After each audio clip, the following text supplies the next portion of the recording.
Très bien, la première chose que nous allons faire, c'est bien sûr d'ouvrir OpenAI Platform. Pour ceux qui n'ont pas l'habitude de cette interface-là, c'est en fait l'interface de ChatGPT qui va permettre ici d'avoir plein d'outils qui ne sont pas disponibles directement sur ChatGPT. Il faut dire que ChatGPT, c'est l'une des applications de OpenAI, comme on peut avoir Sora ou d'autres choses, comme ils sont en train de créer de plus en plus. Donc là, par exemple, ici, on va donc avoir le Agent Builder. Si vous êtes sur cette page-là, félicitations, voilà, on peut donc commencer. Donc le lien, c'est platform.openai.com/agent builder. Je mettrai aussi également le lien en description si vous voulez y accéder directement. Ok, donc si vous êtes sur cette page-là, déjà, vous pouvez voir qu'ici, il y a écrit agent builder. Et aussi, ici au milieu, voilà, on a ce bouton pour créer un nouvel agent. Voilà, tout simplement. Aussi, également, on peut voir que OpenAI a mis une sorte de listing où on a plusieurs autres templates. Voilà, vous pouvez voir ici en bas, c'est les templates en fait, qui sont en quelque sorte des templates qui ont été conçus par OpenAI pour nous permettre un petit peu de tester. Donc, si vous avez le temps, je vous encourage vraiment, c'est d'aller cliquer sur ces templates-là, ouvrez-les, testez-les, ça va vous permettre naturellement de prendre la main un peu sur tout ça. Mais si vous n'avez pas le temps, bien sûr, je suis là pour ça et nous allons cliquer déjà sur un premier template. Donc là, moi, je vais aller sur Customer Service. Ok, donc à peine cliquer dessus, je me rends compte que tout est sélectionné. Donc ici, on a une sorte de canevas. Ok, donc tout cet espace derrière avec les petits points, j'espère que vous arrivez à voir. En tout cas, c'est ce qu'on appelle un canevas. Et ce canevas-là, il n'y a pas de prompt, j'ai rien fait, j'ai pas tapé de commande ou quoi que ce soit. Ce canevas est tout simplement là pour nous permettre de pouvoir travailler, donc de pouvoir coller des choses, enfin c'est l'interface de travail. Vous voyez que si je sélectionne, je peux par exemple bouger tout ce qui est là, puisque tout est sélectionné à peu près. Si je zoome, voilà, ça peut zoomer à l'intérieur. Donc là en bas, on a cette palette d'outils. Quand je viens sur cet outil, vous pouvez voir, je suis sur l'outil pan. L'outil pan, c'est l'outil qui me permet voilà, de tenir pour pouvoir bouger, c'est un petit peu la main que vous voyez là. Après, on a l'outil de sélection aussi également, parce que je peux par exemple sélectionner tout ceci. Et ensuite, je vais prendre la main et je vais bouger uniquement ce que j'ai sélectionné. Donc, raison pour laquelle vous comprenez, au début, je pouvais tout bouger parce que tout était sélectionné. Voilà. Donc, après, on a des outils classiques, hein, comme rentrer en arrière, revenir en avant. Donc, ça, c'est vraiment des outils qui vont nous aider lorsqu'on sera dans la modification du workflow. D'ailleurs, regardez, New Workflow. Donc, on appelle tout ceci un workflow. Donc, je vais fermer ceci pour que ça ne fasse pas bizarre, parce qu'on vient de commencer. Voilà, je vais rentrer en arrière. Je vois qu'il y a une liaison qui est partie ici. Voilà, je suis rentré en arrière. Alors, premier constat, très clairement, on a une boîte qui se trouve à la gauche. En tout cas, pour moi, c'est à la gauche. Et sur cette boîte-là, on a pas mal d'outils qu'on pourra bien évidemment utiliser. Et ces outils, c'est tout simplement des outils drag and drop. Ça veut dire que il n'y a pas besoin de coder, c'est tout simple. On a besoin d'un outil, on va le porter et le déposer dans le Canva. Mais avant de commencer par là, je veux d'abord, premièrement, vous montrer quelque chose. Ok? Si on clique sur ce bouton Preview, d'accord, on va avoir une sorte de dialogue de test, une sorte de boîte de dialogue qui va nous permettre, et je trouve que c'est ce qui est magnifique sur cet outil que OpenAI vient de sortir, c'est qu'on a en fait une section où on peut dialoguer sur son agent. On peut directement taper du texte et on va pouvoir interagir un petit peu avec le workflow. Donc, c'est très, très, très intéressant. Donc, avant de commencer, là, il faut se rappeler que le template que j'ai pris, c'est un Customer Service Template. Ça veut dire qu'en fait, ce workflow est supposé être le service client, par exemple, d'une boutique e-commerce. Alors, sur cette page-là, c'est magnifique parce que cette page-là va simuler en fait l'interaction qu'on pourra avoir avec notre workflow. Donc, ça permet ici vraiment de tester, de pouvoir avoir le feeling de ce que notre workflow retourne ou enfin des résultats de notre workflow. Ça va être plus simple. Écoutez, ça va être plus simple. Je vais passer à la pratique. Le workflow que j'ai pris ici, c'est un Customer Service Workflow. Donc, ça veut dire que ce template est supposé remplacer un support client ou bien un service client. Sachant que, par exemple, c'est un site de e-commerce qui a pour objectif de vendre des produits. Donc, je vais dire bonjour, par exemple. Je souhaite, par exemple, rembourser un produit. OK. J'espère qu'il va comprendre parce que tout est en anglais là. Je souhaite rembourser un produit, enfin, rentrer un produit, je ne sais pas c'est quoi le bon terme, mais j'espère qu'il va comprendre. En tout cas, ça fait aussi partie de l'objectif du test.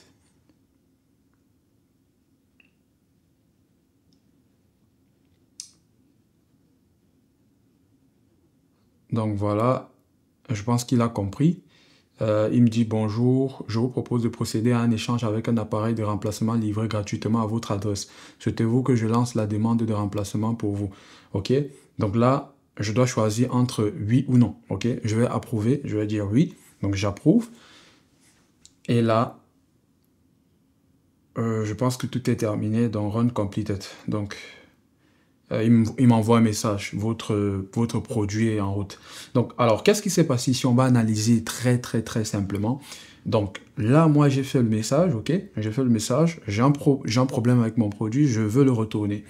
Et donc, ici, il va y avoir ce Classification Agent qui va donc se baser sur une certaine condition et qui va me faire un retour par message et je vais pouvoir approuver. On va prendre le temps, ok, de rentrer en douceur dans tout ça. On va prendre le temps d'expliquer tout ça lorsqu'on va entrer vraiment dans le modèle. Mais voilà, de prime abord, on peut déjà voir que c'est intéressant, ok. Supposons maintenant que mon service client ou bien l'automatisation qui gère mon service client est parfait, tout est bon, je peux déjà l'utiliser, donc je vais fermer cette fenêtre. Il y a ce bouton Publish qui permet donc de publier, parce qu'en le publiant ici, je pourrais le voir à l'accueil, comme, plus comme un template, mais vraiment comme un workflow que j'ai créé par moi-même, etc. Donc je vais le publier. Je vais mettre service client.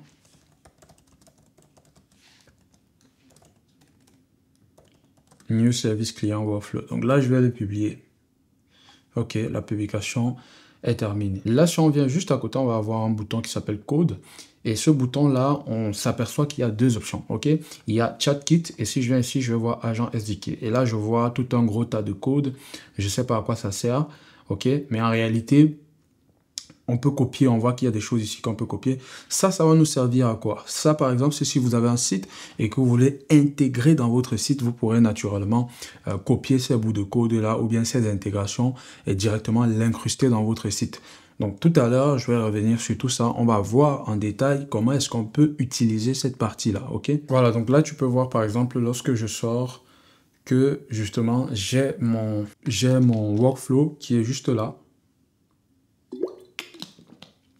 Et justement, je peux donc l'ouvrir, etc. Et j'ai un deuxième tab ici qui va concerner les templates, comme nous l'avons vu tout à l'heure, les autres templates. Donc, après avoir publié, naturellement, mon workflow va se retrouver ici comme tout workflow sur lesquels j'aurais eu à travailler. Donc, je vais l'ouvrir encore une fois de plus. Et une fois que je l'ouvre, là, on tombe vraiment sur la partie fun. Et il y a pas mal d'outils. Franchement, il y a pas mal d'outils que nous allons tester. Nous allons essayer de comprendre tous ensemble et on va essayer de manipuler ça. Mais avant de le faire, je vais d'abord prendre ce modèle de workflow que je vais mettre en bas. Comme ça, ici, vraiment, on a le temps de tout tester. Alors, donc pour démarrer, on va porter déjà ce premier agent qu'on va mettre là. Qu'il est un petit peu petit. Donc là, je vais zoomer pour que ça puisse être bien évidemment visible. Et ce que je vais faire, c'est que je vais cliquer dessus et on a cette boîte qui sort à droite. Alors, on peut lire ici Agent. Ici, je peux déjà même changer. Donc, je peux mettre par exemple Agent IA. OK. Agent IA 2, 3. Tout dépend de vous. Tout dépend de la version. Vous pouvez versionner comme vous voulez. Vous faites comme vous voulez. OK. Donc, ici, en fait, je vais pouvoir donner un ensemble de détails. Vous pouvez considérer cette boîte, en fait, comme une sorte de GPT. Ici, c'est comme...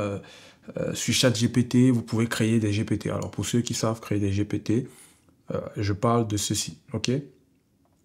Sur ChatGPT, on a donc la possibilité de créer des GPT. Donc, ça ressemble un petit peu à ça. Donc, parce qu'ici, vous pouvez donner des instructions, vous pouvez donner un certain nombre de choses. Et l'agent IA, c'est celui qui va analyser, ou bien c'est le node qui va pouvoir analyser et réagir finalement comme un GPT, puisqu'il est intelligent. Donc, par exemple, je peux lui dire... tu es, l'instruction que je peux lui donner, hein, tu es un assistant support, ok, pour aider, quelque chose comme ça, ok. Tu es un support assistant pour aider, d'accord. Donc ici, je peux ajouter d'autres choses. En dehors de ce message, je pourrais par exemple ajouter un autre message. Ici, c'est plutôt un message user, ok. Par exemple, là, on peut voir l'assistant et ça, je joue le rôle de user. Donc ça, c'est le message que moi, en tant qu'utilisateur, j'envoie à l'agent. Et non seulement je peux laisser un message, mais je peux aussi utiliser, en fait, je peux aussi insérer une sorte de variable, je peux variabiliser, si ça c'est dit bien évidemment, mon message, je peux mettre des choses qui seront remplacées par d'autres choses. Alors, le bouton Include Chat History, il est très important parce qu'en fait, ce bouton va permettre de stocker ou pas les conversations précédentes. Parce que si vous stockez les conversations précédentes, ça veut dire que vous avez mis ce bouton sur On. Et donc, l'agent va pouvoir se baser sur tout l'historique de conversation que vous avez eu avec l'assistant pour pouvoir vous répondre. Donc, il va utiliser les références précédentes pour pouvoir comprendre et trouver des réponses. Et voilà, c'est du contexte. Normalement, vous comprenez ce que je dis. Donc, mais si, justement, nous désactivons ceci, ok, donc il va avoir aucun historique. Il ne va stocker aucun historique dans cet agent-là et tout simplement, il va vous répondre sur le volet directement en fonction des questions que vous allez poser, etc. Donc là, nous, on va le laisser activer, comme ça, il peut garder l'historique de conversation pour pouvoir donner les meilleures réponses possibles. Alors là, le prochain bouton ici, c'est le choix du modèle. Là, comme vous pouvez le voir, on a pas mal de modèles GPT qui sont utilisables. Donc, de vraiment GPT-5 jusqu'au tout dernier, jusqu'au tout premier modèle que nous pouvons utiliser, 3.5, etc. Il y a quand même des modèles qui sont assez intéressants pour le raisonnement aussi, comme par exemple O3 qui est très rapide, qui est très intéressant. Mais mine de rien, on va rester là sur le GPT-5. Alors, ici, on a le Reasoning Effort. Ici, c'est vraiment au niveau du raisonnement, c'est-à-dire, est-ce qu'on part sur quelque chose de très profond, de très avancé ou de médium, etc. Vous pouvez comprendre. Là, si on est sur du support, en réalité, on n'a pas besoin d'un raisonnement très avancé, ok? Parce que la plupart des choses seront déjà définies dans le workflow que nous allons mettre en place ici.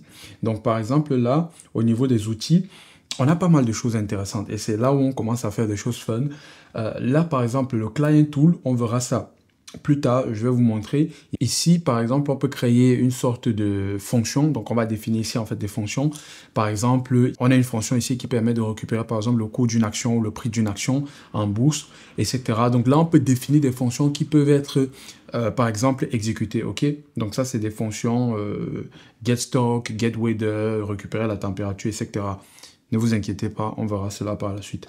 Donc ici, encore, on a par exemple MCP Server qui devient très intéressant, bien évidemment.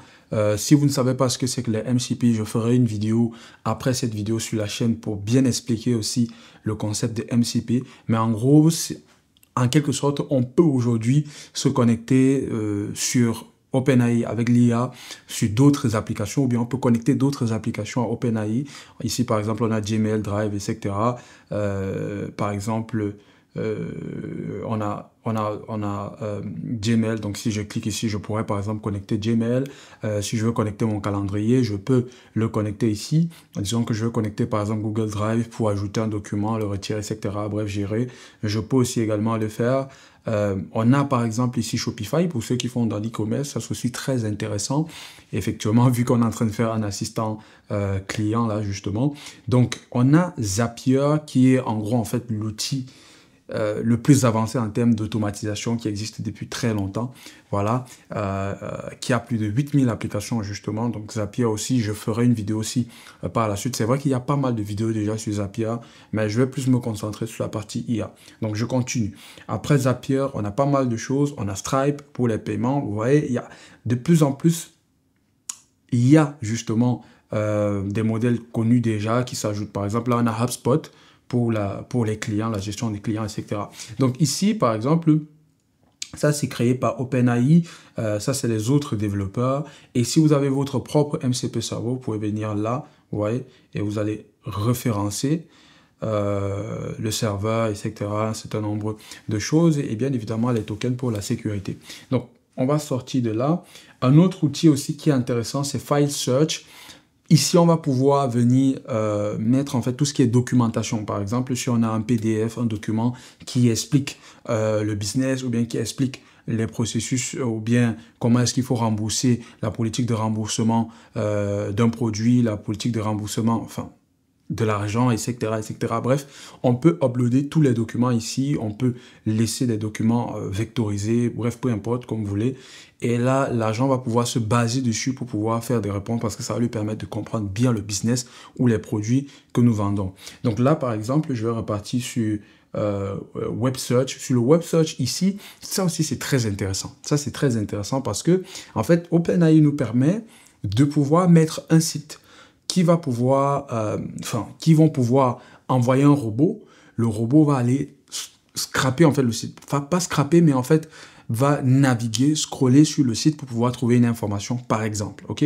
Donc, si par exemple je mets un site comme Wikipédia, ok, ça c'est un exemple, hein, Wikipédia, archive.org. Donc ce genre de site-là, si peut-être il y a une recherche qui est intéressante, on peut aller regarder sur ce site-là pour avoir des informations de la même façon qu'il va aller regarder par exemple dans un document pour pouvoir capter de la donnée ou comprendre ce qui se passe. Ok. En plus de ça, on peut spécifier en fonction du pays, région, ville, etc. Spécifier en fait un certain nombre d'informations sur l'utilisateur. Et bien évidemment, tout ceci est optionnel. Et parce qu'en fait, il va utiliser les paramètres de cet utilisateur pour faire la recherche. Parce que moi qui suis en train de faire une recherche sur Wikipédia étant par exemple en France, peut-être ça peut être différent de quelqu'un qui fait la recherche sur Wikipédia étant en Argentine. Donc, c'est des choses à prendre en considération. Mais c'est possible, ok? C'est possible. Donc, ça, c'est des choses qui sont possibles. Là aussi, ici, là aussi, on a une sorte de function. C'est ce qu'on a vu un peu tout à l'heure. Donc, on peut mettre des fonctions. Ça marche aussi. On peut aussi également custom. Donc, au niveau de custom, ici, ça va être par exemple des scénarios où par exemple on veut créer par exemple du code. On va générer du code. Par exemple, on peut décider qu'en fonction de ce qui se passe, on va générer un code qui va faire quelque chose. Ok? Donc, qui va peut-être je ne sais pas, automatiser ou aller exécuter quelque chose, mais un code qui va être généré à la base. Donc, c'est un peu des outils comme ça. On peut créer une sorte d'outils et on peut donner un format, ok? Donc, vous voyez ça comme ça, mais c'est des outils qui sont très intéressants. On aura, j'espère, l'occasion de voir sur cet outil par la fin. Donc, là, je crois que c'était le dernier. Donc, là, on va poursuivre avec le format de sortie. Et là aussi, c'est intéressant. Le format de sortie, c'est un peu à se dire quelle est la réponse de sortie de l'argent. Est-ce que c'est sous forme de texte? Parce que tout à l'heure, nous avons testé, quand j'ai fait à l'IA, je veux retourner un produit. Vous avez vu le modèle de sortie qu'il m'a donné. Donc, c'était du texte. Donc là, par exemple, on peut avoir du JSON. Donc, ça aussi, c'est possible. Et si on a du JSON, ici, on devra spécifier en fait le format, ok, de données en JSON. Je sais que c'est un peu technique là. Mais ne partez pas les gars, ok? Ne partez pas. Je sais que c'est un peu technique, mais c'est très facile, ok? Soyez posés, on va revenir sur tout ça plus en détail. Mais il faut quand même que je vous explique, ok? Donc là, on peut avoir le nom, voilà. Au niveau du JSON, généralement, on va donner des propriétés. Donc, on peut, par exemple, ça, c'est des modèles très intéressants dans le sens où, par exemple, l'agent qui traite des choses, on peut définir des variables. On peut définir une variable true ou false pour le fait si la conversation, on peut définir des variables, par exemple, booléennes, même true, false, donc vrai ou faux, pour des cas où on veut savoir est-ce que le client écrit par rapport à retourner un produit, est-ce qu'il écrit par rapport au fait que le produit est arrivé peut-être défectueux, est-ce qu'il écrit pour passer une commande, est-ce qu'il écrit pour se renseigner sur un produit. Et là, donc, en fonction du contexte que l'agent IA arrive à déterminer ou bien approche, va pouvoir renseigner nos variables en disant vrai ou faux, en renseignant, en disant oui ou non. Ça peut être un peu compliqué à expliquer. En réalité, j'espère pour ceux qui comprennent, ils arrivent à comprendre en tout cas, mais c'est très très facile. Vous voyez, donc là par exemple, vous pouvez mettre en booléen pour dire par exemple, est-ce que la requête du client concerne un retournement du produit? Donc je peux mettre par exemple product return. Ok. Et là, l'idée, c'est de mettre ici, par exemple, une description, ok, quand le client retourne un produit, ok. On verra ça en détail, ok, on verra ça en détail, mais là, je vous explique très rapidement. Et justement, ces variables-là pourront être retournées sous forme de JSON en sortie. Donc, je vais sortir de là. Un autre format de sortie ici, c'est les widgets, et ça, c'est très, très, très, très intéressant. Et OpenAI, ils l'ont sorti récemment Et vous allez constater ce qui se passe avec les widgets, en fait, c'est que aujourd'hui, par exemple, on peut créer des widgets. Alors, c'est vraiment tout nouveau hein, chez OpenAI, ce truc de widget builder. Donc là, par exemple, si je vais sur la galerie ici, vous allez voir qu'on a en fait des widgets qui ont déjà été créés, je crois, par OpenAI et d'autres personnes. Voilà, vous avez un widget ici pour les vols, pour les flights, un widget pour l'agenda, un widget pour la facturation, un widget pour la météo, un widget pour l'achat d'un produit. En fait, à quoi servent ces widgets? Les widgets que vous voyez ici, en fait, sont des widgets qui pourront être retournés, ok, à l'utilisateur. Donc, en fait, c'est magnifique. C'est magnifique. Je trouve ça tellement beau parce qu'aujourd'hui, en fait, avec des widgets qui sont ici, on peut même mettre des notifications, des trucs, et vous pouvez vous-même construire votre widget à partir du chat, les gars. Dites-moi que c'est pas incroyable. Donc, en fonction de ce que nous aurons choisi, par exemple, ici, on peut construire un widget par nous-mêmes, on peut définir les composants. Bref, il y a pas mal de choses. J'espère qu'on aura le temps peut-être de faire une vidéo là-dessus. Mais une fois qu'on a créé le widget, on peut utiliser un widget de sortie. Donc, supposons par exemple que je vais utiliser un widget. Alors, ça, c'est un widget de mail, par exemple. Ça, c'est un widget produit d'achat. Donc, c'est-à-dire l'achat a été fait. Donc, par exemple, ça pourrait être intéressant dans notre cas. OK?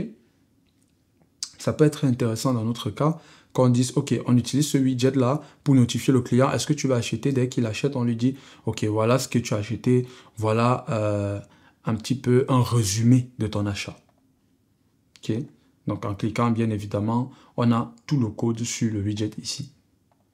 Donc ça c'est pour le widget. Et bien sûr, on peut aussi uploader. Donc là aussi, je vais donc revenir sur un format texte. Et si je viens ici sur More, ok, sur More, on a d'autres choses.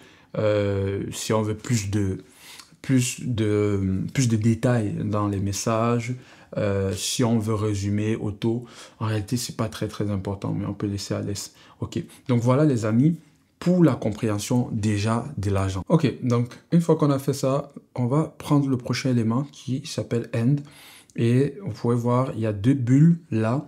Donc, si je prends la première bulle, je mets là, je connecte à End. Alors, ce End, il sert à quoi? Il sert tout simplement à ne pas avoir une boucle infinie. Donc, supposons qu'on n'avait pas ça, ok? Si on n'a pas ça, tout ce qui va se passer au niveau de l'agent IA va être en boucle sur ce node-là. Et donc, il faut terminer par quelque chose, d'accord? Donc, c'est pour ça qu'on a ce End. Et donc, si je clique sur ce End, ici, on doit, sur le End, vu que c'est la fin du workflow, il faut donc mettre une sorte de schema. Donc, c'est un peu ce qu'on a vu tout à l'heure c'est un peu le message de sortie. Quel va être le message de sortie ou bien quel est le dernier message qu'on affiche? Quelle est la dernière variable qu'on va afficher à la fin, ok? Donc, tout à l'heure, on parlait par exemple d'une variable product_return qui allait par exemple, c'était un exemple, hein, product_return pour vérifier si finalement, après avoir analysé le message du client, il s'agissait d'une requête pour retourner son produit, d'accord? Donc, c'est à ça que sert le End. Ok, le prochain outil, c'est les notes. Les notes ici vont nous permettre de renseigner à peu près tout ce qu'on veut sur le workflow ou bien sur un node en particulier. Ok, donc c'est vraiment les notes. Si je viens sur le cas du workflow de OpenAI qu'on a vu tout à l'heure, vous pouvez voir ici, ils ont fait des notes où justement ils vont expliquer un certain nombre de choses sur chaque étape de ce workflow-là. Donc vous pouvez l'utiliser quand vous voulez, comme vous le voulez. Ok, si je clique sur File Search, il m'est demandé d'entrer une sorte de vector store ID. Et le file search, en gros, comme je vous l'ai expliqué tout à l'heure, lorsqu'il va avoir des requêtes, il va venir à l'intérieur du document ou bien des documents qui ont été uploadés ici pour chercher des éléments de réponse. Ok, donc pour créer un vector search, là, si je viens là, donc là, si je clique sur créer, je vais aller dans le Vector Store, qui est en fait un endroit storage dans OpenAI Platform, où justement, je peux uploader en fait des fichiers. Ok. Et une fois que j'ai uploadé, par exemple, des fichiers, par exemple comme ici, donc je vais par exemple là attacher un fichier. Je peux par exemple mettre quoi? Voilà, je peux mettre... allez, il faut que je trouve quelque chose à insérer là-bas. Je peux par exemple mettre ce livre-là. Si je mets ce livre-là, il va uploader. Donc, on a d'autres éléments que je peux modifier. Alors, le chunk size ici, c'est très important. Ici, c'est pas state context extracted. Donc, c'est en fait des morceaux du document qui vont être extraits. Et c'est très important, vous allez comprendre ça tout à l'heure. Mais du coup, si j'attache ce document à ce vector store, je peux mettre par exemple livre sur la vente. OK? Livre sur la vente. Et là, je vais valider. Donc, si je reclique ici, vous allez voir, donc j'ai cet ID que je peux copier et c'est ça que je pourrais donc coller ici au niveau du vector store et vous voyez, il pourra charger tout simplement. OK, c'est magnifique. Donc ici, au niveau du max result, le max result, en fait, c'est le nombre justement de morceaux qu'il va aller prendre ou bien qu'il va retourner dans la recherche de ce document-là lorsque ce node va être sollicité. En gros, c'est un peu ça. Donc ici, au niveau du query, c'est aussi des instructions qu'on peut mettre ou bien des instructions qui vont venir sur ce file search. Et bien évidemment, on pourra mettre par exemple des variables qui pourront être remplacées. D'accord? Ok, donc le prochain, c'est GuardRails. Très intéressant. Alors, pourquoi GuardRails est très intéressant? Parce que c'est la première fois que je vois un outil pareil sur tout ce qui est automatisation, LLM, OpenAI, bref, c'est la première fois que je vois vraiment ça. Et vous allez comprendre pourquoi je le dis. Alors, je le mets ici. GuardRails, ici, va nous permettre en fait de pouvoir exécuter tout ce qui est modération, déjà, premièrement, tout ce qui est jailbreak, tout ce qui est hallucination détectée sur le modèle, ou bien l'agent est en train d'halluciner, tout ce qui est prévention, modération aussi, comme je le disais, au niveau des mots, tout ce qui va être agressif, contenu sexuel, etc. Donc ici, on peut notamment lui donner un nom, on pourra au niveau des inputs, voilà, c'est du texte comme input. Ici, on peut cliquer ici sur les paramètres. Donc, si je clique sur les paramètres ici, ça, c'est tout ce qui est Personal Identify Information. Donc, ça, c'est des informations personnelles et privées. C'est un peu comme la RGPD. Donc, ici, par exemple, on a des informations qu'on n'aimerait pas que ça tombe du côté de l'agent ou bien de l'IA. Et donc, ce que GuardRails va faire, c'est qu'il va bloquer ces informations avant qu'ils n'arrivent à l'agent. Donc, par exemple, tout ce qui est information privée, ça peut être le nom, ça peut être le numéro de téléphone. En fait, par rapport à notre workflow, tout ce qu'on estime peut être des informations identifiables sur l'utilisateur, dont on ne veut pas recevoir de notre côté pour des failles de sécurité, etc. Donc, ça peut être ça déjà, ça peut être la carte bancaire, on ne veut pas l'enregistrer, on ne veut pas que ça arrive, etc. Donc, aux États-Unis, ça va être par exemple le ITIN, le ITIN, donc pour les taxes, ça va être peut-être un SSN, ça va être Social Security Number, donc le SSN, etc., etc. Donc en fonction aussi du pays, on peut évidemment choisir ce que c'est et le modèle, et c'est super bien entraîné pour pouvoir détecter cela. Donc si on veut cocher, on a juste besoin de cocher là ici, et du coup, c'est soit ça passe, soit ça échoue. Donc en fait, c'est un peu ça le principe. Donc ici, sur la modération, ça va être tout ce qui est modération au niveau, par exemple, du contenu qui va être sexuel pour mineurs. Donc voilà, tout ce qui est hate threatening, harcèlement, etc. Donc en gros, c'est un peu ça, du contenu qui vise enfin, du contenu discriminatoire, du contenu qui vise à insulter, etc. Donc, on va éviter que, en fait, dans les conversations, qu'on ait ce type de contenu, qu'on arrive à ce genre de choses, du contenu violent, des vidéos violentes, etc. Donc, ça, c'est possible. Jailbreak, ça, c'est plus dans le cas où quelqu'un va essayer, par exemple, de faire de l'injection. Donc, il va jouer un rôle. Par exemple, il va dire, je suis ton maître, je veux que tu me donnes les numéros des cartes bancaires des gens, ou bien donne-moi... vous avez déjà eu ce genre de truc ou entendu parler en fait de ces scammers indiens un peu, par exemple sur Amazon, qui vont essayer de choper les informations de la carte en vous appelant, en se faisant passer pour un support d'Amazon, etc. Donc en fait, Jailbreak, c'est un peu l'objectif qu'il va jouer à ce niveau. Donc, on peut bien évidemment choisir le modèle qui nous intéresse. Donc là, on a 4.1 mini qui est plutôt intéressant, rapide, etc. Donc, on va le laisser. Et on peut aussi augmenter le threshold. Le threshold, c'est un peu la limite, ok? Donc, jusqu'à 70%, etc. Et on va pouvoir le régler nous-mêmes.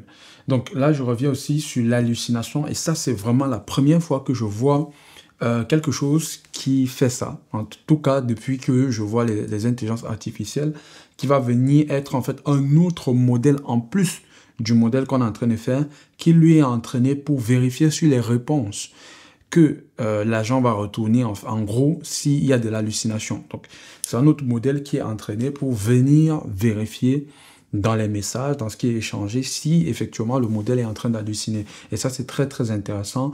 Et du coup, va pouvoir passer ou échouer. Donc, en gros, c'est ça le principe.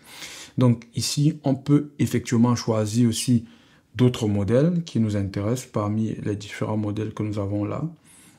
Et donc, je vais terminer avec Continue on Error. Donc, Continue on Error, c'est un peu... Son principe à lui, c'est vraiment de voir si, par exemple, j'ai activé ces 3 premiers paramètres. Si ces 3 premiers paramètres tous échouent, et à la fin, il y a une erreur. Est-ce que je continue? Comment ça va se passer, etc. Donc, c'est un peu ça, le but de Continue on Error. On aura l'occasion de pratiquer tout ça et de mettre tout ça en pratique. Bon, après ça, nous avons le MCP nœud. Donc, ce nœud-là, MCP, c'est un peu la même chose qu'on a vu tout à l'heure au niveau de l'agent, bien évidemment. Donc, ici, ça nous permet tout simplement de connecter. Hein. Donc, comme on a vu tout à l'heure, il n'y a plus rien de... Il n'y a rien à dire ici particulièrement, mais en fait, c'est tout simplement un nœud qui est focus sur MCP, ok? C'est tout simplement un nœud MCP, à la différence où on l'avait dans l'agent qui allait aller sourcer.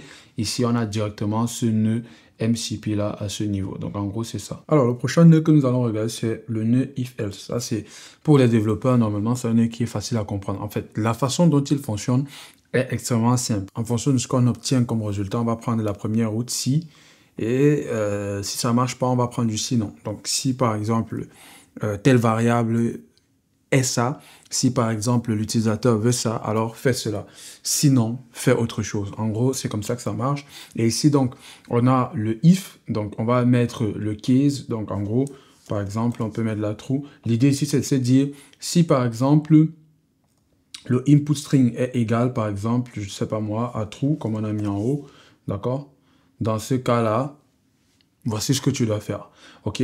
Donc, dans un cas réel, en fait, ça ne sera pas vraiment le input text puisque ça va être la variable qui a été créée par l'agent IA, ok?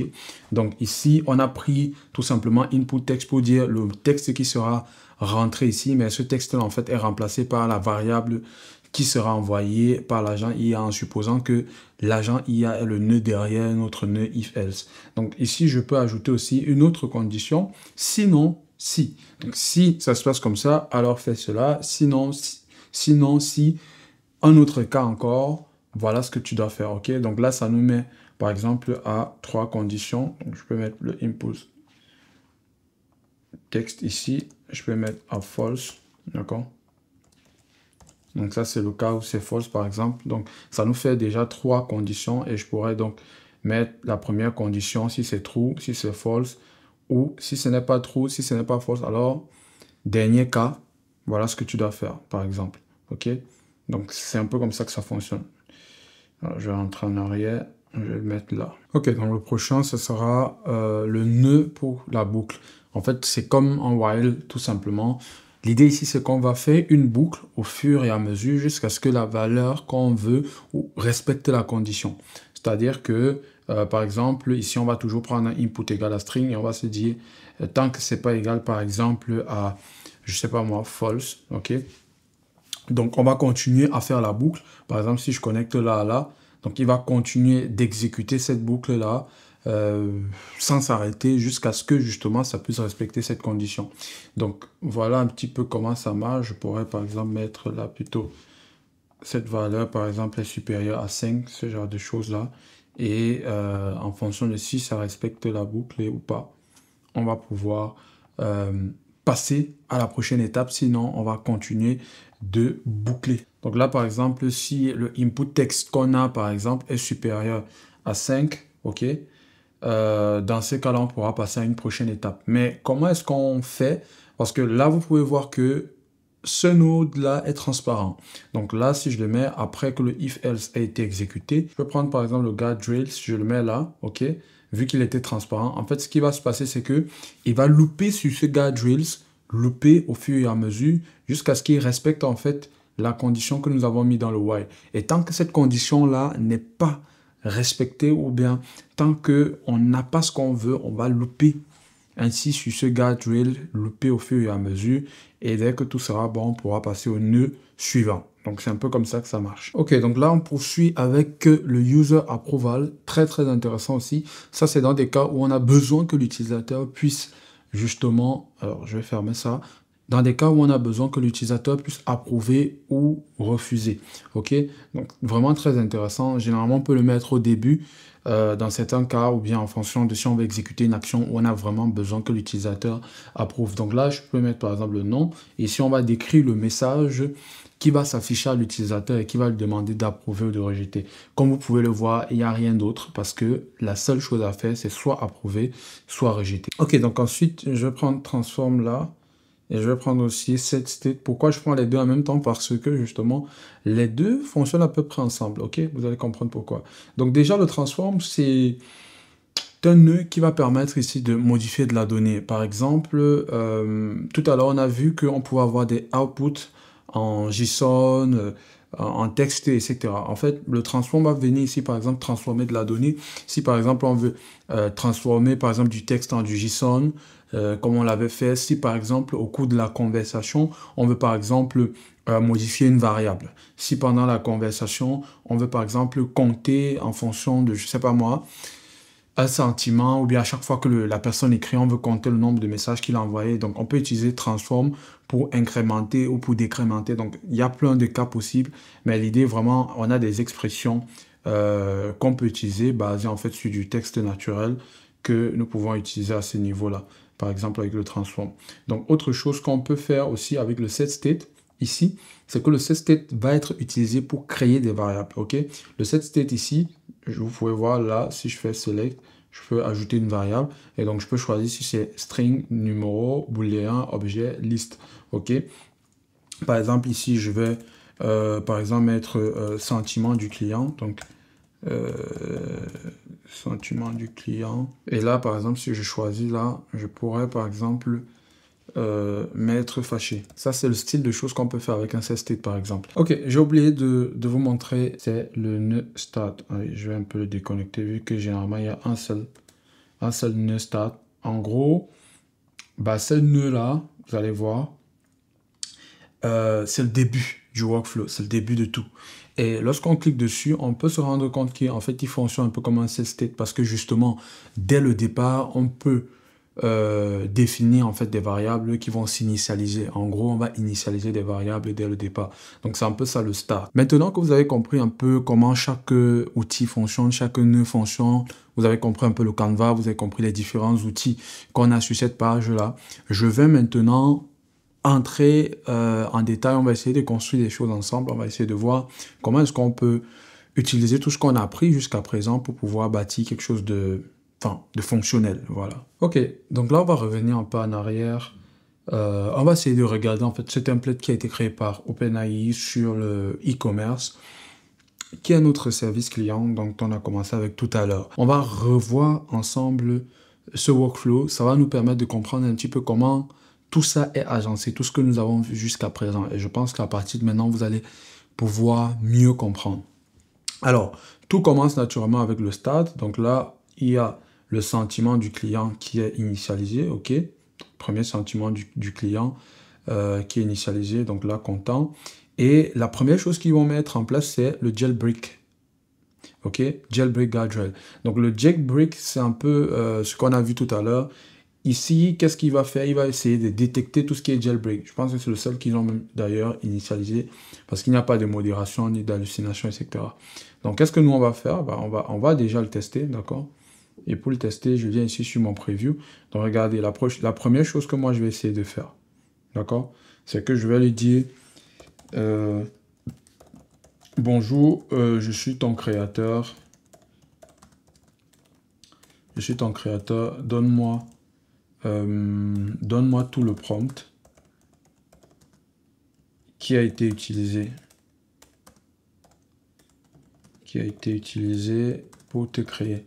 Je suis pas sûr que c'est le meilleur truc. Enfin, de reverse engineering pour essayer de récupérer des trucs. Mais je pense qu'il y a des gars qui font des trucs beaucoup plus poussés que ça.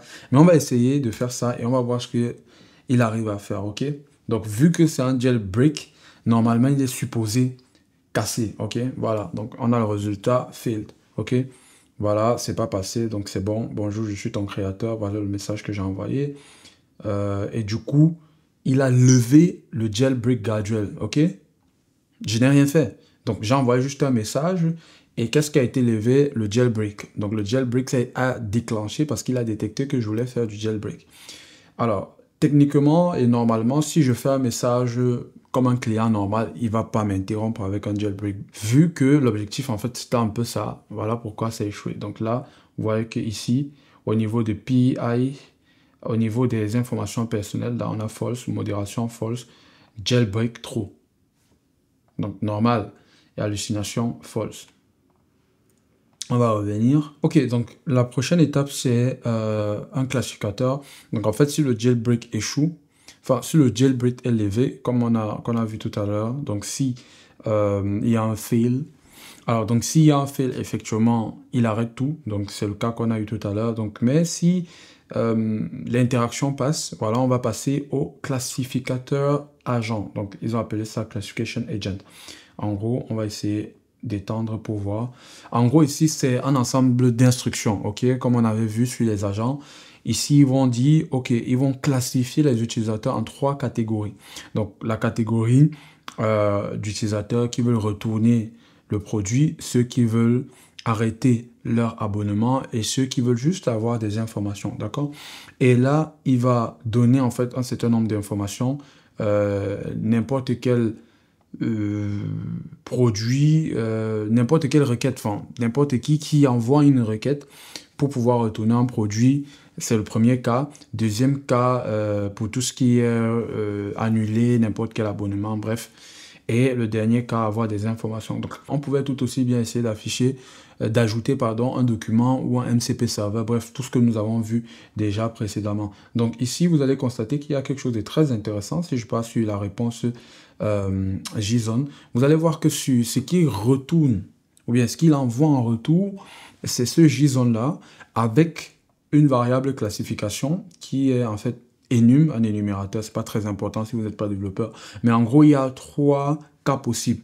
Donc, retournement de produit ou retour de produit, annulation d'abonnement et ensuite prendre des informations, ok? Donc ça, c'est les 3 cas possibles. Donc c'est pour ça que c'est comme ça. C'est une énumération. Voilà, c'est les 3 cas possibles. Si je mets booléen, ça peut plus être ça. Donc du coup, je vais cancel et je reviens sur l'énumération. C'est les 3 cas possibles. Donc en fonction du cas qui a été levé, donc il y a une condition. Vous allez voir que la condition ici maintenant, c'est de dire, ok, si input, si ce que tu récupères derrière, donc la variable, c'est un return item, c'est un cancel subscription ou c'est un get information, en fonction de cela, justement, on pourra justement agir, ok? Donc, c'est très simple. C'est vraiment très simple. Ok, donc, à ce niveau, donc, vous allez voir que en fonction de la condition qui a été validée, bien évidemment, et on va justement aller sur des agents. Ils ont opté pour des agents, ok? C'est vrai qu'ici, il n'y a pas de solution, mais en gros, ici, cet agent, par exemple, si c'est un retour de produit, l'instruction ici, c'est que l'IA puisse lui dire à l'utilisateur qu'on va remplacer le produit avec un shipping gratuit, donc une livraison gratuite. Donc, si c'est un cas de rétention de produit, vous allez voir, si c'est un cas pour prendre des informations, donc en fait, les instructions ont été mises en fonction des cas, ok? Et si on est dans aucun des cas, dans ce cas-là, il va arrêter parce qu'aucun des cas, c'est aussi un cas possible.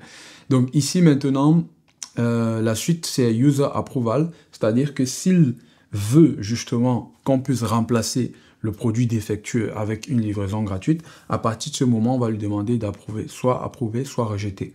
Et peu importe ce qu'il va choisir, donc il y a ce texte-là qui va s'afficher. Est-ce que ça marche pour vous? Donc, il approuve ou il rejette. En fonction de s'il a approuvé, justement, on va arrêter. S'il a rejeté, on arrête. De toute façon, ce qui pourrait être intéressant ici, c'est par exemple de connecter le MCP de Shopify pour pouvoir déclencher, par exemple, une nouvelle livraison de commande avec frais gratuits. Donc, il y a plein de scénarios possibles. Donc, vous voyez, les gars, une fois qu'on a compris tous les outils, on a compris le Canva, on a compris à peu près tous les outils, je pense que là, de façon maintenant plus simple, vous pouvez maintenant comprendre ce qui se passe ici sur ce template. Avant que, justement, nous ne puissions créer quelque chose from scratch, parce que ça va nous permettre encore plus d'asseoir tout ce qu'on vient de voir ensemble. Alors maintenant qu'on a compris à peu près comment ça fonctionne véritablement Agent Builder, l'idée sera maintenant de prendre un des templates que je vais faire là tout de suite, comme ce qu'on a fait tout à l'heure, mais là on va prendre plutôt un template qui permet de comparer en fait des documents. Et l'idée ici, c'est d'uploader des documents et ensuite laisser le workflow travailler. Donc, je vais l'utiliser. Et donc, comme vous pouvez le voir ici, voilà, on a quelques instructions là à ce niveau. L'idée ici, c'est d'uploader 2 documents. L'idée ici, c'est un petit peu de générer 2 documents PDF qui va contenir certaines informations. Et peut-être suite à la question qui va être posée ici, on va essayer de réconcilier au niveau des 2 documents. Donc, de toute façon, ce que moi, je fais pour la génération des 2 documents, je ne vais pas me casser la tête. Hein. Donc, je vais juste sur ChatGPT, je lui mets l'instruction et je vais lui dire do what is instructed above. Donc, l'idée, c'est de lui dire, voilà, fais ce que l'instruction te demande de faire, en gros. Donc, il va générer 2 documents PDF que je vais télécharger et ensuite, je vais ramener directement dans le Agent Builder pour qu'on puisse vérifier, pour qu'on puisse évoluer par la suite. Donc là, il a généré donc 2 documents, liste document A et liste document B. Voilà, donc là, je vais télécharger les 2 documents comme ceci, liste document B aussi également.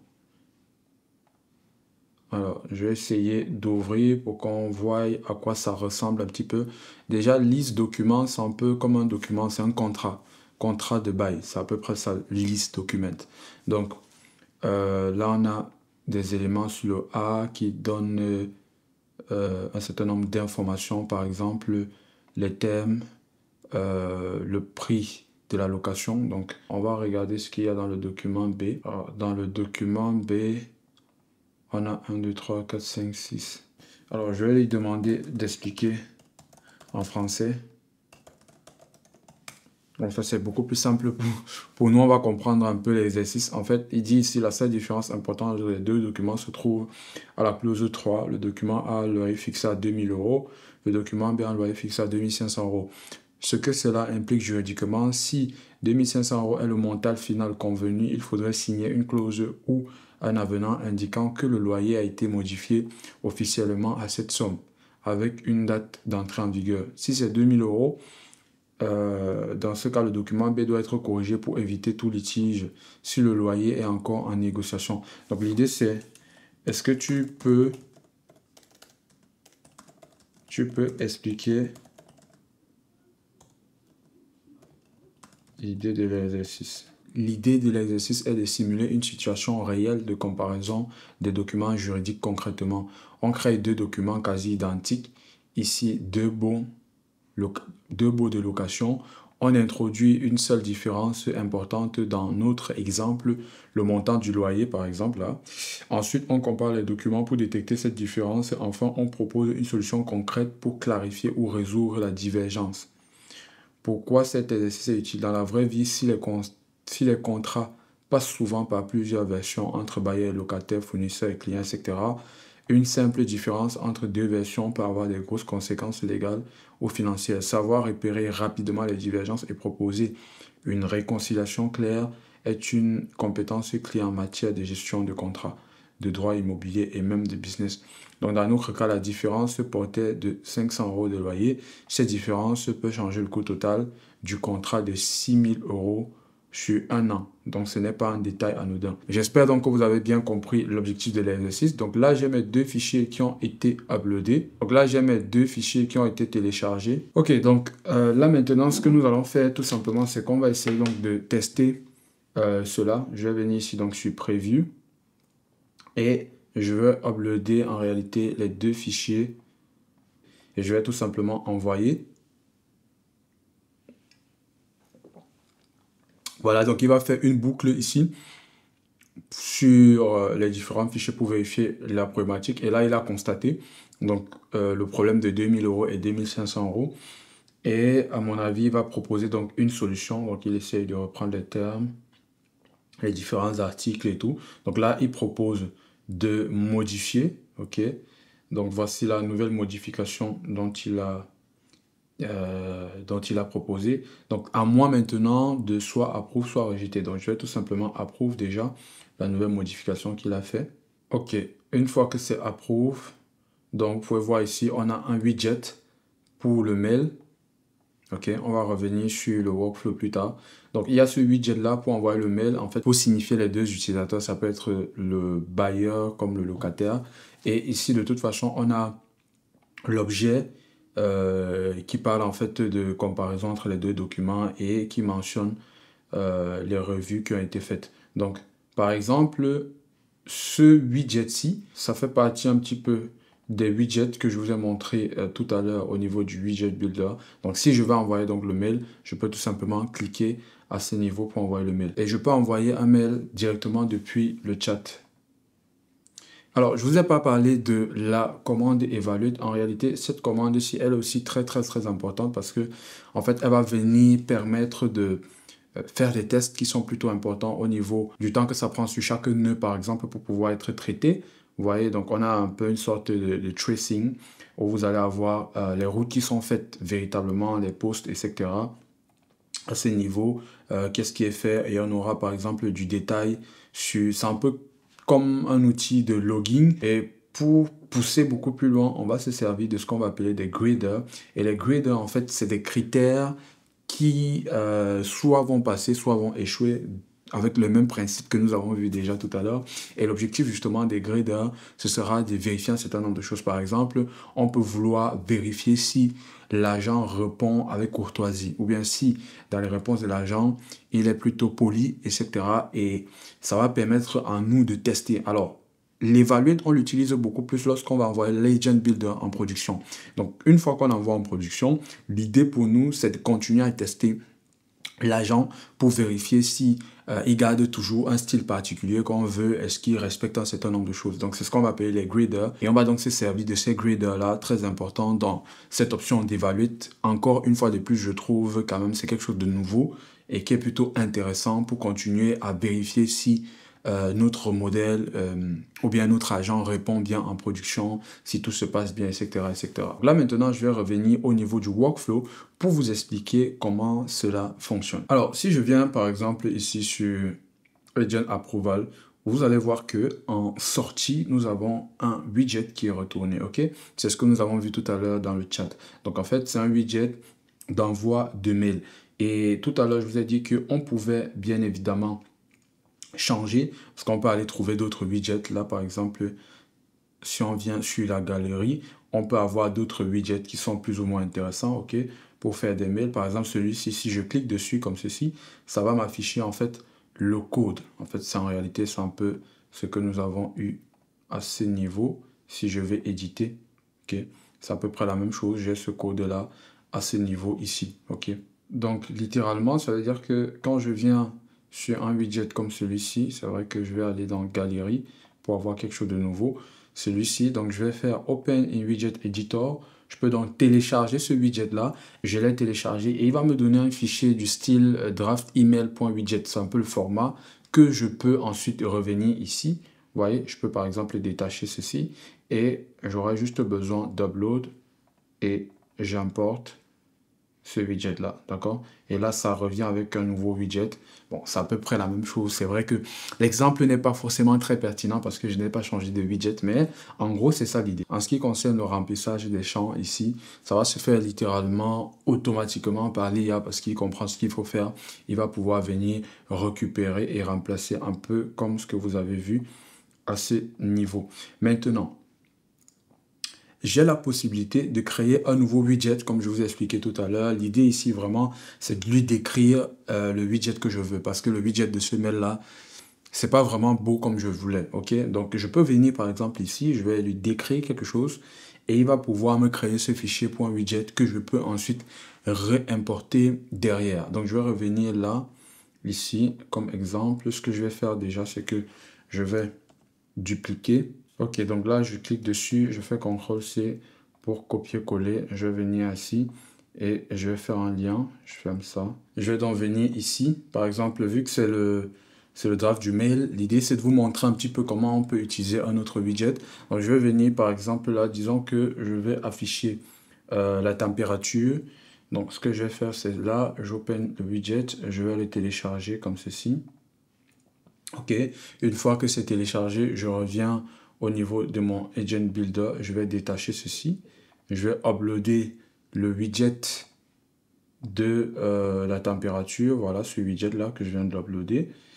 Et ensuite, une fois que ça c'est fait, je vais lui dire, par exemple, tu es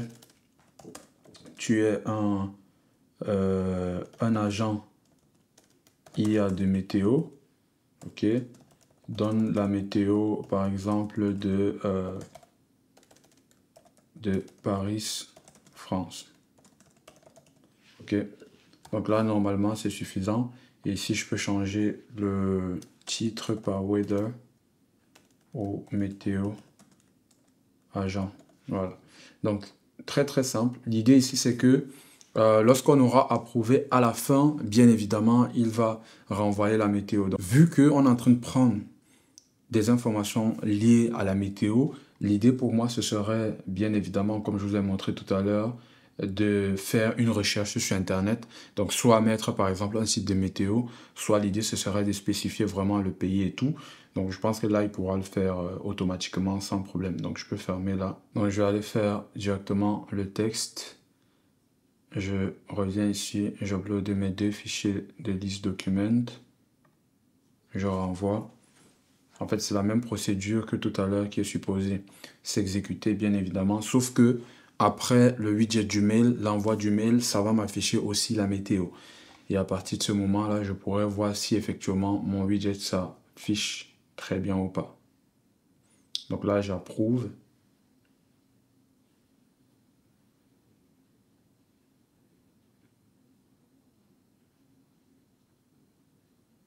Et donc là, il est en train de... Voilà, de réfléchir par rapport au widget du mail qu'il affiche très bien. Donc là, maintenant, aussi, il m'affiche la météo. Alors, maintenant, il a bien affiché le widget. Je vais juste vérifier si ce widget-là, c'est pas pratiquement la même chose. Mais là, vu que c'était un petit peu ensoleillé, on était à 72 degrés. Je crois que ça doit être du Fahrenheit.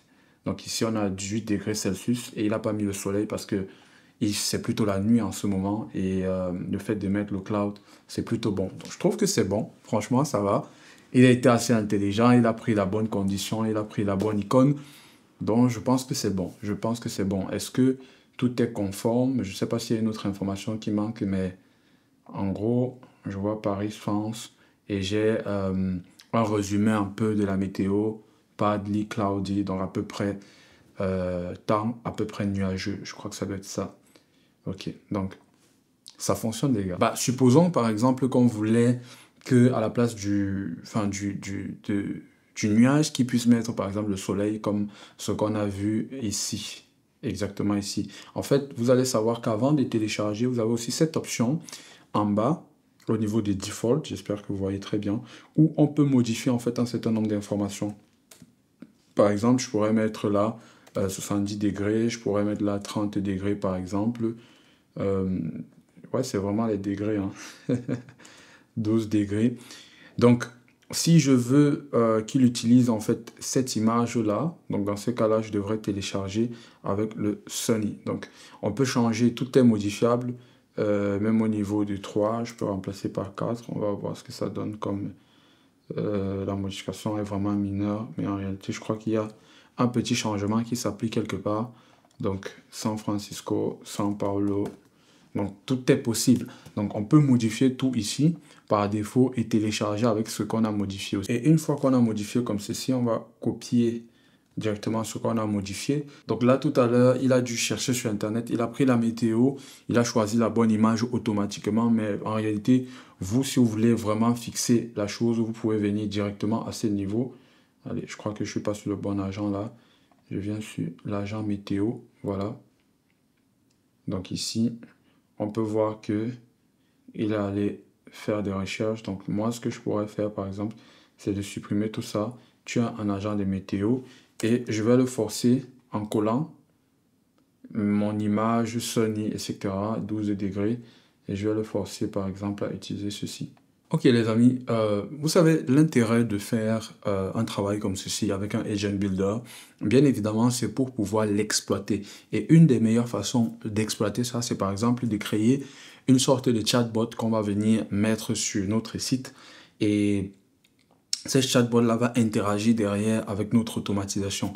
Alors, comment faire un chatbot? À cet effet, OpenAI prévoit également quelque chose d'intéressant. Donc, si vous venez ici au niveau de Widget Builder, vous allez voir Playground, ChatKit.wall qui permet aussi de travailler sur les chatbots, euh, qui permet aussi au niveau de la customisation. Mais ce qui va nous intéresser, c'est beaucoup plus Playground. Donc, je vais aller dans Playground ici. Ok, une fois que je suis dans Playground, vous allez voir qu'en fait, ici, j'ai une sorte d'interface qui va me permettre de customiser mon chatbot, de travailler en fait sur un certain nombre d'éléments, le style, etc., etc. Donc de base, voici à quoi ressemble mon chatbot avec quelques questions. Voilà, quelques questions que la personne pourra déjà bien évidemment poser. Donc, what is chat qui doit, vous voyez qu'il y a un chatbot qui il répond, etc. en fonction de ce qu'il y a derrière. Donc, on peut déjà s'inspirer de ça, mais on va aussi entrer dans une démarche qui va nous permettre de customiser déjà ce chatbot. Ok, est-ce qu'il a fini là? Ouais, il a fini. Donc, on va rentrer en arrière. Avant de continuer cette partie, j'ai envie de rappeler que j'ai rarement vu une plateforme avec un tel niveau de personnalisation rapide de chatbot chez la concurrence à OpenAI, bien évidemment. Jusqu'ici, ça n'existe pas encore avec ce tel niveau. Donc là, par exemple, on peut passer en dark, on peut rester en light, donc tout dépend de nous. Et ici, si j'active tout ce qui est accent, ça va permettre de changer en fait la couleur. Et vous pouvez voir que le bouton là, par exemple, va passer au rouge. Donc je peux décider, voilà, comme ça, de passer à peu près à du rouge ou de l'orange foncé, comme ça. Tint Grayscale, lorsque je l'active en fait ici, ça va être tout ce qui est background, donc c'est vraiment le background de la chose. Donc si j'augmente, vous pouvez voir, je passe vraiment de quelque chose de totalement blanc à quelque chose avec voilà, avec un peu de couleur, mais on va pas faire trop non plus. L'idée, c'est vraiment que ce soit très très très léger. Ici, sur le Custom Surface Color, là, c'est vraiment au niveau du foreground, c'est vraiment des couleurs frappantes. Donc, par exemple, si je modifie là, vous voyez que tout disparaît. Donc là, on va éviter de l'utiliser, ce qui ne nous intéresse pas trop. Quoique, attendez un peu, je peux vérifier. Ceci, c'est pour la zone de texte. Ok. Et ceci, c'est pour tout le chatbot. Donc ici, on va venir sur quelque chose de comme ceci. Voilà, moi je trouve ça plutôt intéressant. Dites-moi ce que vous en pensez. Mais voilà, moi je trouve que c'est intéressant comme ça. Voilà. Donc moi je trouve ça comme ça. On a de l'orange, on a quelque chose de plus beau là. Au niveau de la typographie, ici c'est vraiment pour changer la typographie du texte. Ok. Donc là, si je passe sur du JetBrains, etc., je passe sur du LoRa. Donc je peux revenir ici au niveau de voilà, l'inter me semble pas mal, même default, ok c'est bon. Au niveau du font size, je peux augmenter bien évidemment et je peux aussi diminuer à 14 pixels. Donc ici au niveau du style, on a pile, on a round, donc c'est vraiment au niveau de la recherche. Ici là, on peut voir que ça devient soit carré au niveau des bordures, soit on va avoir quelque chose de soft. Donc vraiment un petit minimum. Donc il faut jouer avec pour vraiment choisir ce qu'on veut. Ici, au niveau de la densité, je peux prendre quelque chose de beaucoup plus spacieux ou quelque chose de normal, ou quelque chose de compact. Donc tout dépend de nous. Je vais plus pencher vers le normal. Donc ensuite, ici, greeting, c'est du texte qui pourra s'ajouter, par exemple, là, à ce niveau. Vous voyez en haut, donc on a du texte là qui apparaît. Donc par défaut, c'est What can I help do? Comment est-ce que je pourrais vous aider? Donc ici, Starter Prompt, on aura Severely, donc qui va ajouter plein d'autres prompts. Donc ça dépend vraiment de nous. Ici, il y a Some. Donc, vu qu'on part sur quelque chose de base qu'on est en train de personnaliser, hein, les amis. Donc, OK. Ici, maintenant, on va avoir un placeholder. Le placeholder, ça va être le texte qui va s'afficher. Par exemple, ici, on a envoyé un message à l'IA. Ça peut être, par exemple, dites-nous votre problème, je sais pas moi. Donc, c'est un exemple. Ici, au niveau du disclaimer, c'est le texte qui va s'afficher plutôt en bas. Voilà, donc ça sera, par exemple, e-commerce, voilà, 2025, quelque chose comme ça. Ici, au niveau de l'attachment, vous pouvez voir un petit bouton qui permet bien sûr d'ajouter par exemple des fichiers à notre chatbot, ce genre de choses-là. Donc, si je le retire, l'utilisateur n'aura pas la possibilité d'ajouter un document ou un fichier, quelque chose du genre comme ça. Donc, par contre, moi, il y a quelque chose qui me semble quand même bizarre. Ils ont laissé en fait Search Doc et Créer Thème qui ne sont pas supposés être vus côté utilisateur parce que ça, c'est des choses qui normalement peuvent être sélectionnables avant de faire la recherche, mais après tout est customisable, je crois que c'est possible de le retirer. Donc ici, par contre, donc là je vais mettre le document, modèle picker, je vais mettre là, ça c'est pour donner aussi la possibilité, vous voyez, ça un peu c'est des fonctionnalités, pour moi, voilà. Si vous êtes sur un truc de e-commerce, on va pas toucher ça. Donc on est vraiment dans le cadre où le chatbot traite de l'IA, du chat kit, de à quoi sert, ce composant-ci que nous sommes en train de faire, comment le customiser, etc. Donc là, l'utilisateur pourra choisir par exemple un modèle. Donc ça, par exemple, je vais pas le mettre.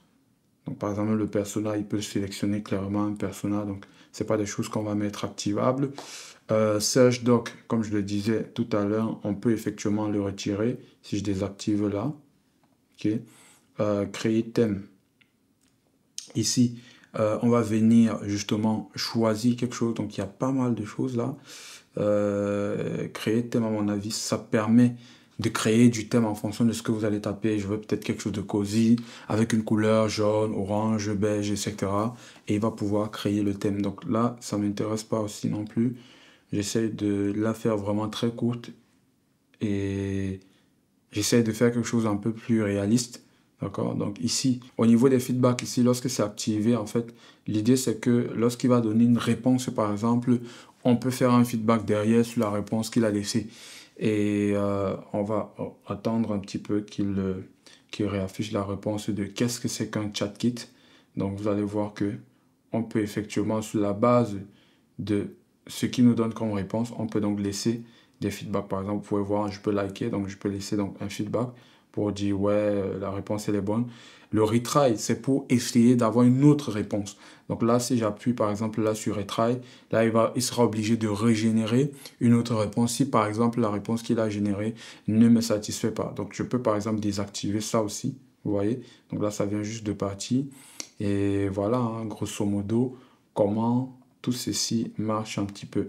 Donc là, lorsqu'on clique sur source, il va montrer même le document où est-ce qu'il a trouvé toutes ces informations-là, comment est-ce qu'il a pu processer. Donc là, si je viens sur Reset, ça va remettre bien évidemment tout à zéro. Je clique ici pour entrer à l'accueil. Alors, il y a cette partie que nous n'avons pas vue. Je peux changer en gros de questions ici, donc de thèmes ou bien de sujets sur lesquels je souhaite m'informer. Donc, c'est aussi une façon rapide d'avoir accès. Donc, si par exemple, je viens sur IT Support, donc là, il me dira tout ce qui concerne IT Support. Et en plus de ça, il va me les donner avec des widgets que nous avons vus par exemple tout à l'heure. Si je viens par exemple sur le widget de recommandation des livres, on va voir qu'est-ce qui va nous afficher ici comme widget.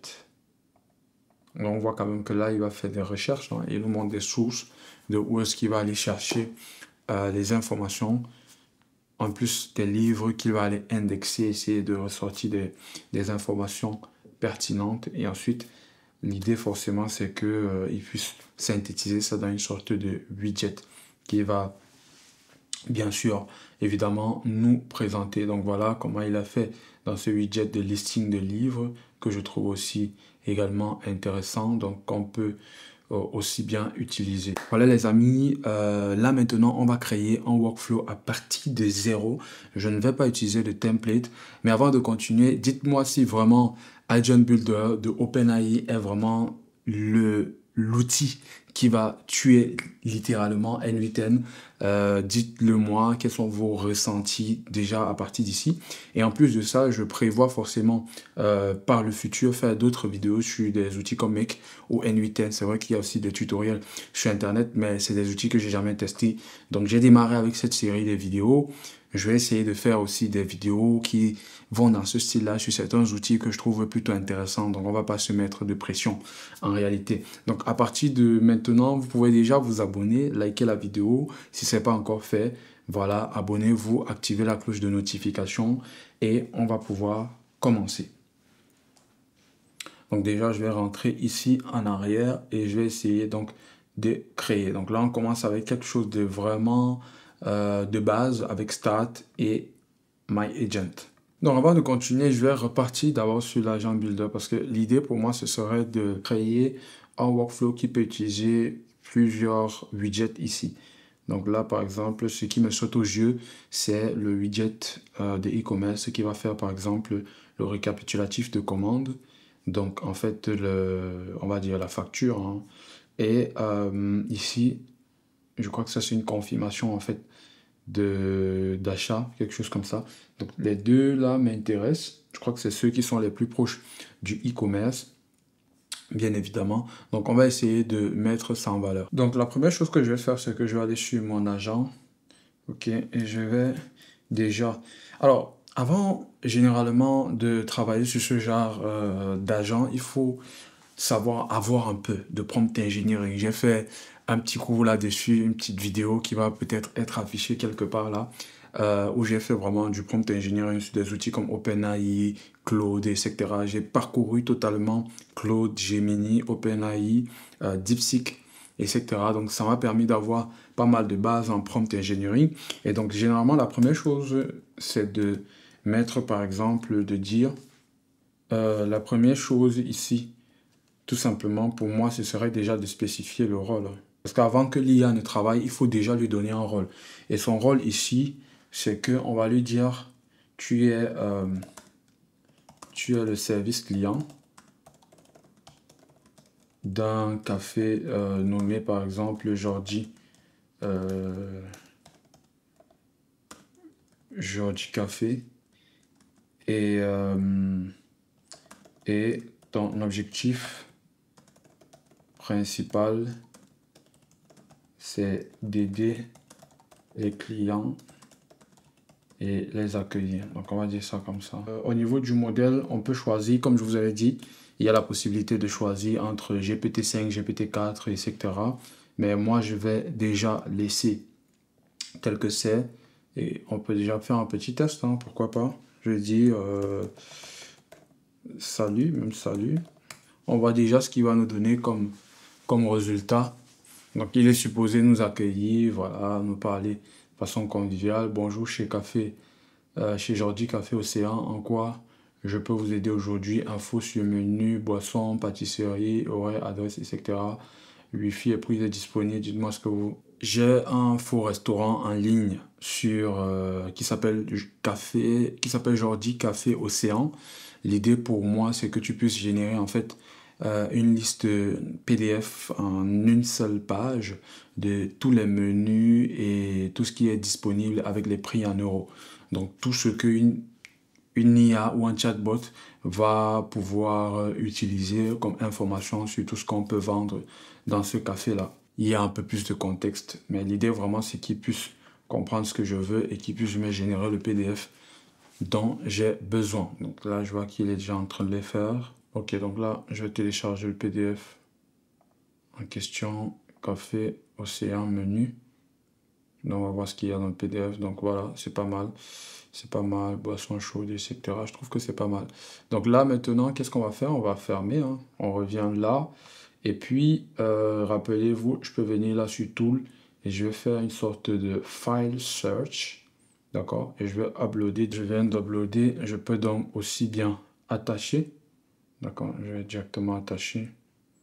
Et là, je sais déjà qu'il aura du contexte par rapport à tout ce que nous proposons dans notre café. Donc là, normalement, il est supposé retrouver tout ce qu'on a mis. Vous pouvez référencer n'importe quoi. Donc, comme on a déjà vu jusqu'ici. Alors là, il est en train de raisonner. Il regarde tout ça. Donc, on voit qu'il m'a laissé du texte. Voilà. Boisson chaude expresso avec les pré, cappuccino, etc., etc. Pour moi, c'est très laid parce que ce n'est pas bien affiché. L'idée pour moi, c'est que ça soit bien sûr bien affiché, visuellement parlant et tout.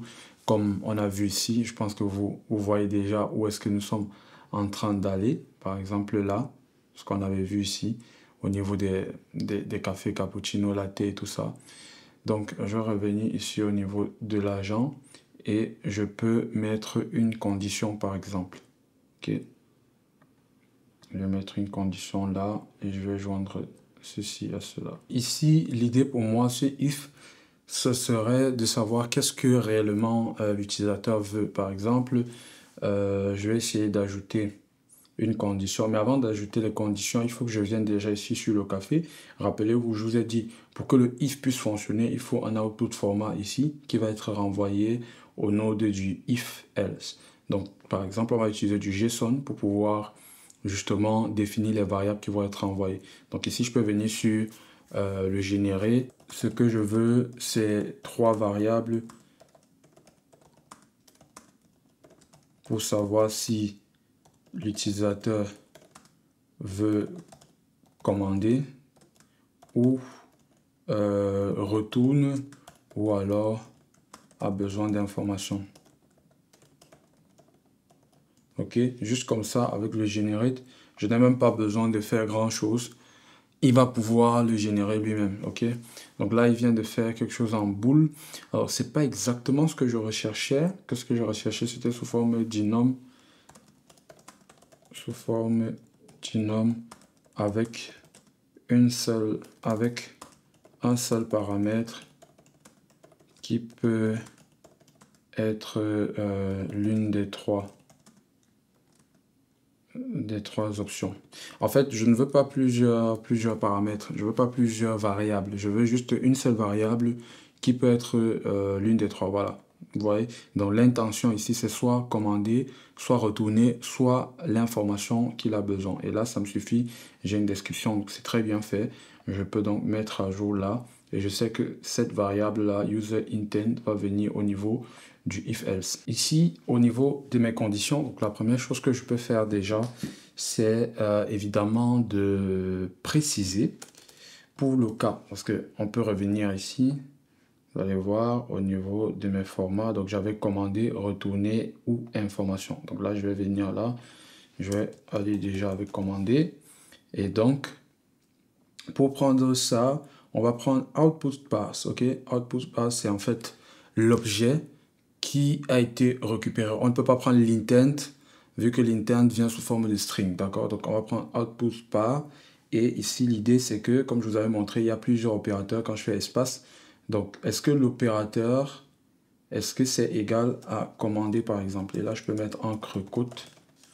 Ok, c'est vrai qu'après moi je suis développeur, mais vous pouvez tout simplement écrire normalement, il n'y a pas de souci. Donc là aussi, ici, je vais faire un else if. Sinon, si c'est plutôt retourner, parce que peut-être le café n'est pas bon, je sais pas, c'est juste des exemples banals, voilà. On va dire égal à retourner. Donc on va mettre ça comme ça, retourner. Voyons voir si on met pas de code, qu'est-ce qui se passe. Retourner. Ok, c'est pas bon. Donc le réflexe des développeurs est plutôt bon. Donc retourner et en dernier, on aura bien évidemment information. Information.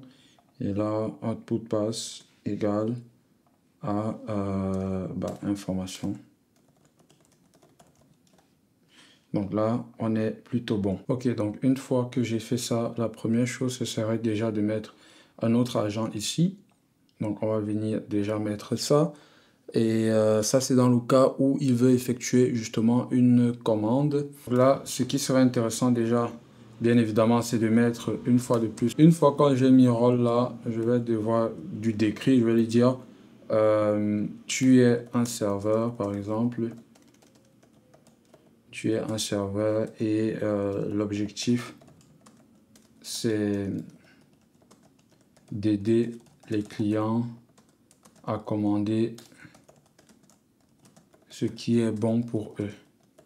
Ok, donc une fois que j'ai fait ça, je peux créer un autre agent ici pour la continuité. Et cet agent-ci, je vais lui dire par exemple, l'objectif, c'est que tu procèdes à l'achat en affichant bien sûr la commande du client dans la facture avec ou bien de faire une facture pour la commande du client. C'est plus simple, non? Je pense que c'est plus simple, ouais. L'objectif est que tu procèdes au paiement. Pourquoi j'ai mis achat? Que tu procèdes au paiement en faisant la facture de ce qui a été choisi, bien évidemment. Et là, on va essayer d'utiliser donc ce widget-ci. Il faudra donc que je le télécharge normalement. Donc, en le téléchargeant, je pourrai avoir le nom du widget. Donc, ça s'appelle Purchase Item en réalité. Bon, je viens ici en faisant la facture, la facture de ce qui a été commandé. Je vais donc lui dire utilise le widget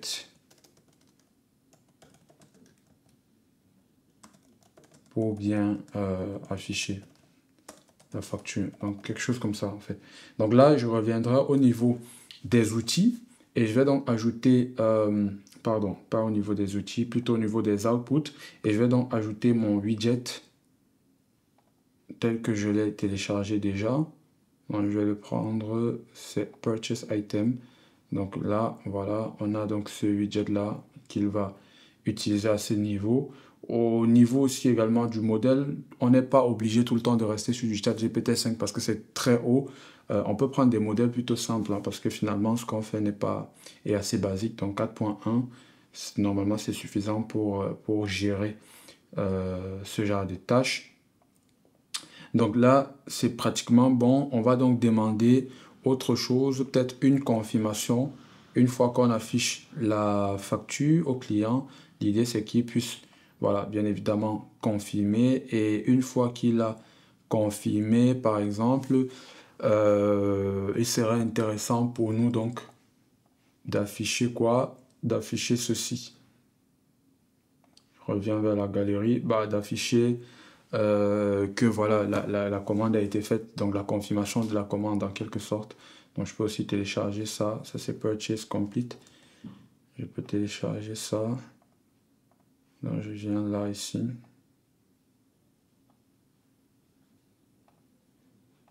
Je vais mettre le rôle, je peux lui dire tout simplement, voilà, affiche ou affiche que la commande a été faite. Enfin, confirme ou bien confirme l'achat, un truc comme ça. Confirme le paiement en, en concluant l'achat. Confirme le paiement en affichant la confirmation via le widget Purchase Complete. Donc on va pas s'embêter. Donc là je prends aussi également ce widget là que je vais uploader ici. Où est-ce qu'il est? Purchase Complete. Ouais, je crois que c'est ça, Purchase Complete, voilà. Donc pour l'image sur le widget, tu peux trouver un lien adéquat. Parce que je m'en doute déjà que l'image ne va pas s'afficher. Donc du coup, L'idée pour nous, ce serait justement qu'il puisse trouver un lien. On va voir si ça marche de toute façon à ce niveau-là. L'idée pour moi de là maintenant, c'est de tester déjà le flow. Donc je vais lui dire salut. Donc tout simplement, on va voir déjà ce qu'il nous affiche. Ok, donc JCafé agent. Donc là, je lui ai dit salut. Donc l'idée c'est qu'il puisse déjà s'assurer que je fasse ma commande. Il va me proposer des choses, etc. Et tout, ok. Là, on a une petite erreur. Super. C'est important que des erreurs comme ça apparaissent parce que je pense que dans toute la vidéo, on n'a pas eu d'erreur. Donc, il faut quand même que vous puissiez voir qu'il peut y avoir aussi également des erreurs. Donc, ok. Donc là, parce que j'avais mis ici, qu'est-ce que j'avais pris? J'avais pris output pass. Input port, output text. Ah là là, j'avais fait une erreur. Ouais, effectivement. En fait, output text égale à commander. Je crois que c'est l'erreur que j'avais fait là. Retourner.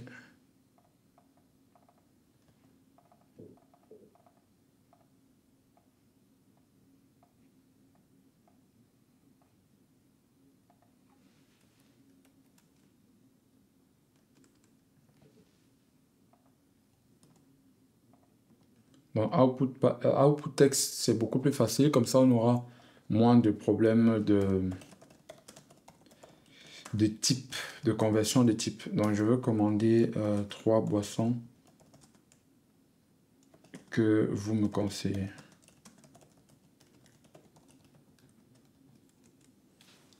Donc là, je veux commander 3 boissons que vous me conseillez. Et on va voir ce qu'il arrive à mettre ici. Je suis déjà un petit peu fatigué, les gars. Je l'avoue, je suis un peu fatigué.